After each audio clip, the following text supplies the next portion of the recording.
Welcome to worship. We're in the middle of summer, and the summer has these rhythms that are so interesting in our own lives. And so my prayer for you today is that you're finding some time of refreshment, of connection, of rest, that you are finding maybe a slower rhythm of some type, maybe in a small way or in a large way, and that then this worship together will provide the connection and the community and the healing that your soul truly needs. Let us worship.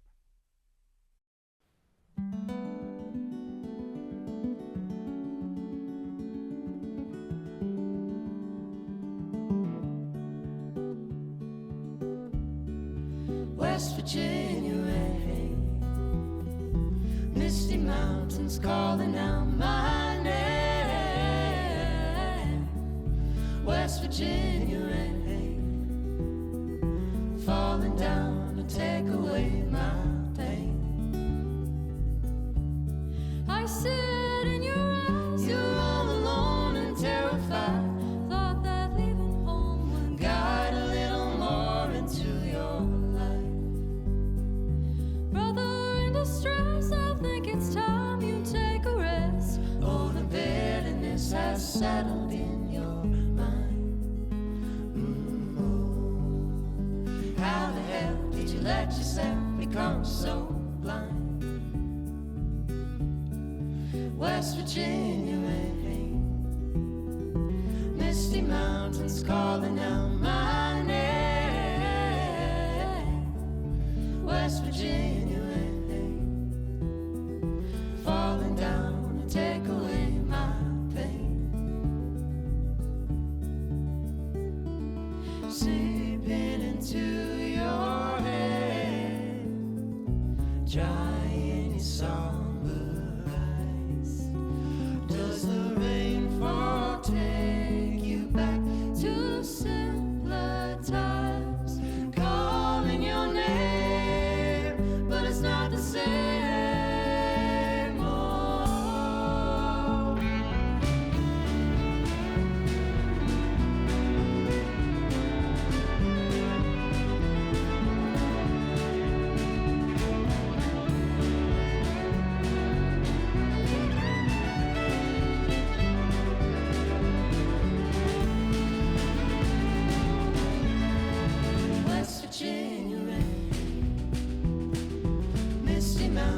Calling out my name. West Virginia rain, falling down to take away my pain. Falling down to take away my pain. Falling down to take away my pain.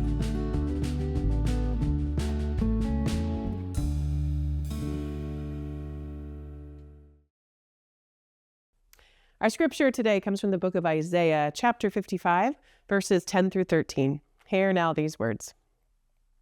For as the rain and the snow come down from heaven and do not return there until they have watered the earth, making it bring forth and sprout, giving seed to the sower and bread to the eater, so shall my word be that goes out from my mouth.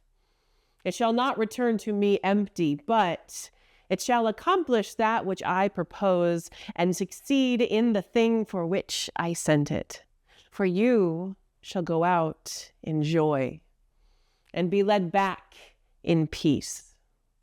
The mountains and the hills before you shall burst into song, and all the trees of the field shall clap their hands. Instead of the thorn shall come up the cypress. Instead of the briar shall come up the myrtle. And it shall be to the Lord for a memorial, for an everlasting sign that shall not be cut off. It's human nature for us, to be doubtful. We know what's happening in our own lives. We know what we view that's happening in the world. It's human nature to see a gap between, the things we hope for, the things we would like to see in our own lives and in the world, and the way things actually are. There are moments even in our human condition that we purposely, stick our heads in the sand and just ignore everything. In the way we think about these things today, activities that kind of numb us. We might doom scroll, or we might spend a little too much time, on a TV show, or we might isolate ourselves from each other and from the world, because there is a gap between fruitfulness, wholeness, and flourishing, and what we might be experiencing in our day-to-day lives. At times, the biggest gap might be perceived when we gather together for worship, like we're gathering in this very moment. The songs we'll hear, the prayers said, even this message, this sermon, this talk, whatever you want to call this exposition of this ancient story might in itself, trigger within you that deep gap between the hope for and the reality. This is not new in our human lives. Certainly the gap seems much more present because it's always at our fingertips. But from the very beginning of humanity, this has been the case. And today, in this ancient story, an ancient community is in the middle of their lives, and it's not a great life. They're in the middle of their situation, and it's not a great situation. They're in the middle of their own recognition of how things are, and it's the news are not good. And like it happens often in this ancient story of ours, this prophet comes and has a word. It's a word of hope for sure. But this community was probably used to these kind of words of hope. It's a word that is inspirational, yes, but maybe like you, they're used to hearing that in their gathering, just like you right now are maybe used to hearing those words in the church, of course. It's a word that is poetic and lifts us up for sure. But sometimes we're like, well, wait a minute, God, I don't want to be lifted up. I want you to come down in this very moment and do something right here. Can't you see right here? But this time, this week, this word has a certain sense of reality in it, a type of recognition that this community is tired and weary and worn of promises made and promises not necessarily kept. This week, in this word, at this moment, this particular storyteller and prophet recognizes, I think, that words are cheap, and that this community is really suffering and going through struggles, and they're wondering whether these words are going to bear fruit of any kind at any point. This week, this word comes to us and at least gives us a snapshot of where we actually are, which is the question, how good are these promises from God if we're still in this mess? If I'm still in my mess, if my life is still hurting, if my loved one is still sick, if my neighbor still can't pay rent, if our state is not doing good to others, if our nation is not going in the right direction, if our world is full of violence and strife, what are we to do? Words are cheap, right? This ancient prophet, storyteller, enters the picture in recognition of these words of God. This community had heard them before, words of our chosen people, words of our people beloved, words of our people forgiven, words of our people strengthened. This community could sense in these words something, words of possibility and new imagination, words of a kind of hope that's deep and radical. And this storyteller reminds this community that though it might not be initially apparent that these words are bearing fruit, that the words that God speaks, the promises that God makes, the guarantees that God seems to speak about, the work of God in the world, as an ancient prayer says, that all day long this God is working for good in the world. All day long this God is working towards wholeness and healing and new life. All day long, the realities of this God made flesh in our lives, this God who cares, this God who connects, this God who reaches out, this God who's constantly attempting to woo us into relationship, this God is at work, and the promises are true. No, but hey, they're like little seedlings that need tending and watering.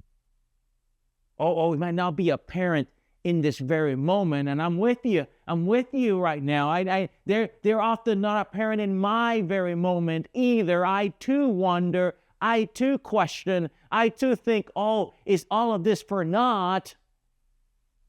This ancient storyteller reminds us that the roots are deep, the waterways are flowing, and those promises will indeed bear fruit in you, in us, and in the world. God has not forgotten.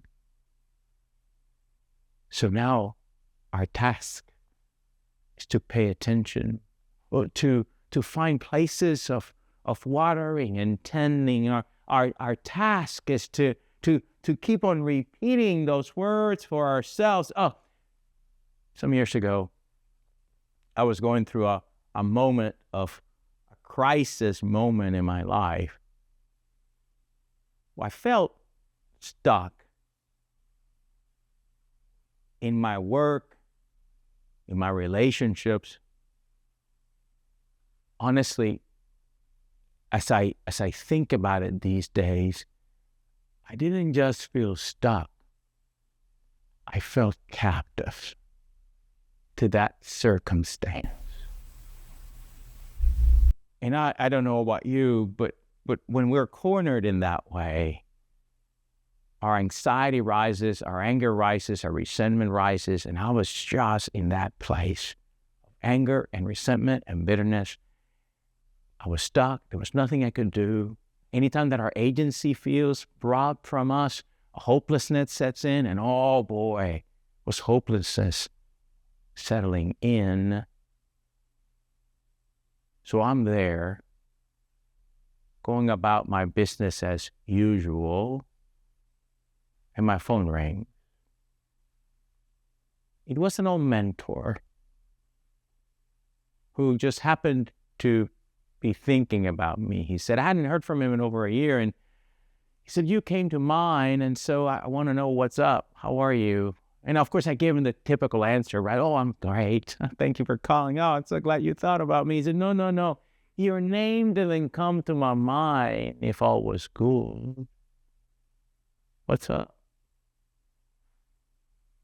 Well, I shared with him how stuck I felt, how hopeless I was feeling, how angry I was, how resentful. And he shared with me one simple thing. He said, JC, when you wake up in the morning for a few days now, just wake up and you're going to look at yourself in the mirror and you're going to tell yourself, Juan Carlos, you're not stuck. Say it. I'm not stuck. Just say it over and over again every morning. Wake up, and when you feel cornered, and when you feel despairing, when you feel hopeless, you run into a mirror and tell yourself, Juan Carlos, you are not stuck. You're not stuck. So this week, wherever you are, the promises are true. Oh, they might not be evident, but wholeness is there and healing is there. New life is there and connection is there. Belonging is there. Possibility is there. Love is there. Compassion there. Community is there.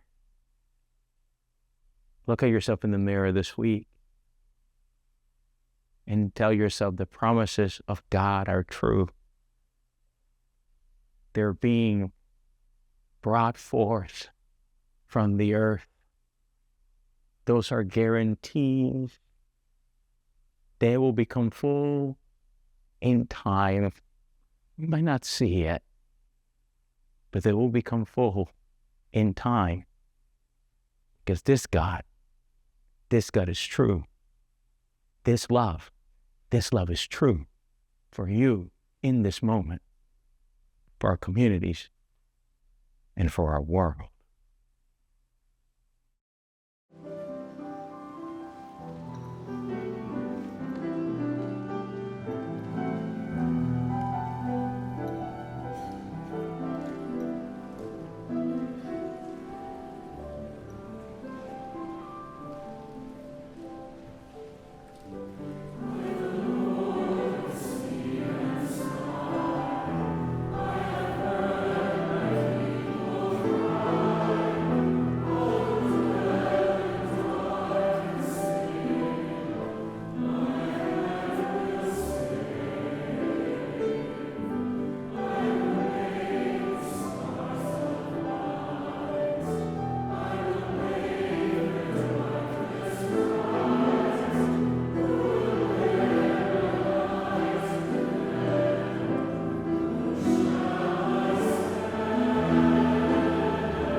I am so glad that you joined our digital worship today. There is a growing number of people that find this worship video to be something important for them.